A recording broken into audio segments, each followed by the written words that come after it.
संस्कृत का एक श्लोक है कि कुछ गोपनीय बातें जैसे कि आयु, वित्त, ग्रह, छिद्रम, दान, मान, अपमान, मंत्र, औषध, चनव, गोपका अर्थात ये बातें हमें कभी भी किसी को नहीं बतानी चाहिए, चाहे कितना भी कोई आपको ज़बरदस्ती पूछे।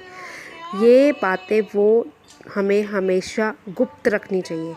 तो चलिए एक एक करके आपको मैं ये समझाने लगी हूँ। पहली बात है आयु। जब कोई आपको आपकी आयु पूछे कभी मत बताओ। मानो आपने किसी को अपनी आयु बताई 50 साल, तो लोग कहेंगे अरे वाह साहब, आपके लड़के ने तो छोटी सी आयु में ही मकान बना लिया, गाड़ी भी खरीद ली, बड़ी तरक्की कर ली। दूसरी तरह के लोग कहेंगे इसको तो आधा जीवन यूं ही बेकार चला गया, इसने तो यूं ही दर दर की खाक छानी है।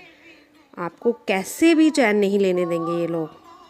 दूसरी बात, अपनी वित्त यानी कि अपनी आमदनी।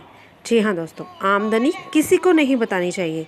मान लो आपने कहा मैं तो 50,000 महीना कमाता हूँ, तो लोग कहेंगे बड़ा होनहार लड़का है, हमारा लड़का तो 10,000 भी नहीं कमाता। दूसरी तरह के लोग कहेंगे झूठ बोलता है, इसको आता क्या है, मैं तो इसे 10,000 भी ना दूँ।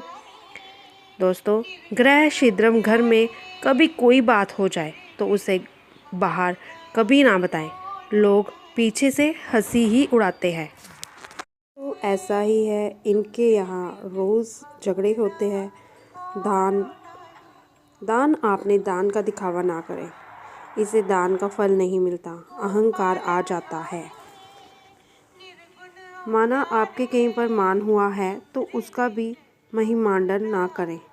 ठीक है, आपके घर वालों को पता है, आपके ईश्वर को पता है कि आपने कोई अच्छा कार्य किया है। अपमान, आपका कहीं पर अपमान हुआ है तो उससे भी गुप्त ही रखें, नहीं तो लोग पीछे से ही हंसी उड़ाते हैं कि इसने काम ही ऐसा किया होगा, इससे तो और डांट पड़नी चाहिए। अगला आता है मंत्र। अपना गुरु मंत्र कभी किसी को नहीं बताया जाता, इसे गोपनीय ही रखा जाता है। सबसे आखिरी में बात आती है औषधीय। पुराने लोग कोई दवा देते तो बताते नहीं थे कि इसमें क्या क्या डला है, कहते थे गाय के दूध से ले लेना। तो हमें भी ये 8 नियति बातें गोपनीय रखनी चाहिए। धन्यवाद दोस्तों।